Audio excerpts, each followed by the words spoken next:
오늘은 컴플레인 대처 방법에 대해 있어서 알려드리겠습니다. 제일 중요하게 컴플레인 고객님에 대한 생각 자체를 바꿔주시는 게 좋아요.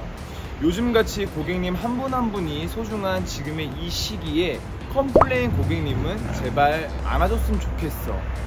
혹은 난 지금 이 고객님이 너무나 무서워, 그래서 이 고객님은 좀 피하고 싶어, 이런 마음가짐으로는 절대 디자이너로서 성공할 수 없습니다.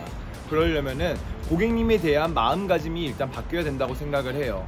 그래서 지금 나에게 다시 한번 기회를 준 고객님이기 때문에 진심으로 너무 감사드린다 라는 마음가짐으로 고객님을 접하는 것과 나 이 사람 너무 무서운데 그래도 위에서 시키니까 해야지, 이런 마음가짐으로 접하는 것은 상대방도 그걸 느낄 수 있다는 거죠. 그러니까 마음가짐을 먼저 바로 잡고 고객님을 접하는 것이 가장 중요한 첫 번째이다라는 것을 말씀드리겠습니다.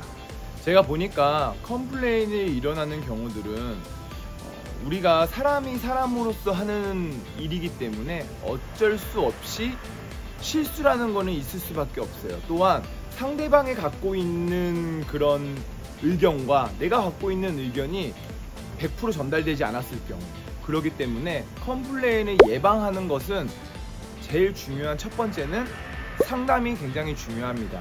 상담으로 말로써 상담하는 게 아니라 내가 갖고 있는 스타일북, 그런 여러 가지 자료들로 인해서 고객님이 원하고자 하는 것들을 내가 확실하게 이해를 한 후에 그 다음에 결과 예측이라는 것을 고객님들에게 말씀을 드리고 그 다음에 시술이 들어가는 것이 가장 중요합니다.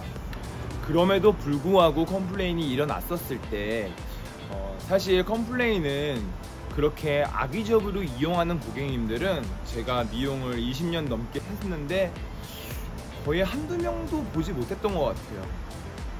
그것은 곧 내가 잘못했기 때문에 컴플레인이 일어나는 거지 그런 고객님들은 사실 없습니다. 그래서 결론적으로는 다 내 잘못이다라는 것이 굉장히 중요한데요. 고객님이 불만을 가졌었을 때 나의 대처 방법, 첫 번째, 고객님의 얘기를 경청하자. 내가 아무리 하고 싶은 말이 너무나 많아도 정말로 불만이 있는 고객님 앞에서는 변명으로밖에 들리지가 않습니다. 그러니까 고객님 얘기를 다 들어보는 것이 일단 제일 중요합니다. 여기서 주의사항, 저는 T라서 고객님의 감정에 대해 있어서 공감해 주지 못해요 라고 하시는 요즘의 친구들이 너무나 많더라고요. 공감이라는 것은 사실 별거 없어요. 고객님이 어떤 얘기를 했었을 때 그렇군요, 그러셨어요, 고객님 많이 속상하시겠어요, 이 멘트만 해주신다면은 사실 그게 공감으로 이어질 수 있습니다. 문제가 발생을 해서 컴플레인이 일어났었을 때는 내가 먼저 이 문제가 왜 일어났는지 설명을 하고서 그 후에 사과를 하는 게 아니라 사과를 하고서 그 다음에 고객님에게 이런 부분들 때문에 그런 것 같습니다 라고 인정을 하는 것이 굉장히 중요합니다. 그 다음에 넘어가야 될 것은 고객님의 컴플레인 어떻게 해결을 해줄 건지에 대한 방법을 얘기를 해드리는 거예요. 신뢰가 한번 깨졌던 고객님이기 때문에 신뢰를 갖고 시술이 들어간다는 것은 사실 굉장히 어려워요. 그래도 그 부분들, 내가 잘못했던 부분이기 때문에 인정을 하고 고객님에게 시술이 들어갔었을 때 이러한 부분 때문에 이런 것 같습니다, 저에게 다시 한번 기회를 주신다면 전 정말 최선을 다해서 만족해 드릴 수 있습니다, 고객님에게 전달하는 그런 메시지가 굉장히 중요하지 않을까라는 생각을 갖고 있습니다. 왜 이렇게까지 해야 돼요? 라고 얘기하는 분들이 많은데요.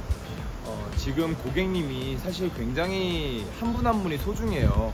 우리가 SNS를 수없이 많이 올리지만 한 명이 방문하게끔 만드는 거 굉장히 힘든 거는 아마 여러분이 아실 거라고 생각을 합니다.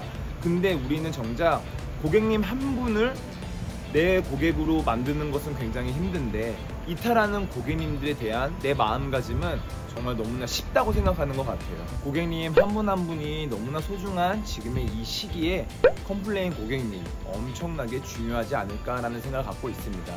실제로 저는 컴플레인을 3번이나 했었을 때 오히려 저의 진정성을 보여주고서 지금 저 한 10몇 년 동안 저에게 꾸준하게 찾아주시는 고객님들도 많습니다. 그런 컴플레인의 대처 방법에 대해 있어서 오히려 더 쉽게 위기를 기회로 만들어서 고객님들에게 이 사람은 정말 진정성 있는 디자이너구나 라는 것을 보여주는 것도 굉장히 중요한 포인트가 아닐까라는 생각을 갖고 있습니다.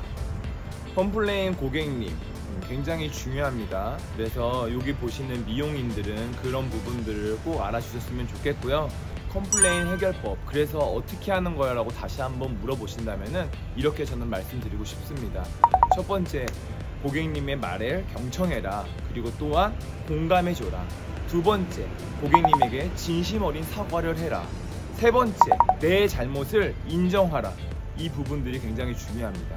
그리고 여기서 제일 중요한 네 번째가 있습니다. 네 번째는 그냥 무조건 시술이 들어가 주셔야 됩니다. 왜? 고객님들은 불만이 있어서 오신 거예요. 그렇기 때문에 그거를 말로써 내가 보낸다라는 게 목적이 아니라 어떻게 해서든 고객님이 이 귀중한 시간대에 저를 찾아오신 것만으로도 그냥 보내주시면 절대 안 됩니다. 그러니까 무조건 시술이 들어가는 것을 말씀드리고 싶습니다. 저희 직원들이나 이렇게 컴플레인을 많이 해결해 주고 있는데요. 이렇게 하면은 컴플레인은 다 해결을 볼 수 있을 것입니다. 그렇게 해도 컴플레인이 해결이 안 된다. 그것은 본인의 기술과 본인의 감정적인 부분들이 부족하기 때문에 그런 것이니 조금 더 노력과 공부를 해주시면 좋을 것 같고요. 고객님에 대한 소중한 마음, 지금 이 시대에 굉장히 중요하지 않을까라는 메시지를 전달해 드리고 싶습니다. 컴플레인 고객님은 해결 방법이 사실 굉장히 쉬워요.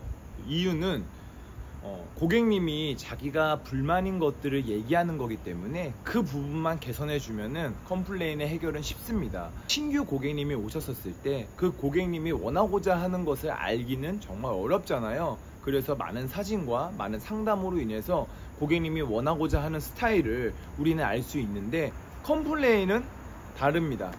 컴플레인 같은 경우에는 고객님이 직접 자기가 싫어하는 부분을 갖고서 오시는 거기 때문에 망한 머리를 해결해 주는 것은 사실 굉장히 쉽습니다. 그러니까 어렵게 생각하지 마시고 한번 도전해 보시면 좋을 것 같습니다. 이상. 그럴 수도 있겠습니다. 다 컴플레인은 해결되더라고요. 그러니까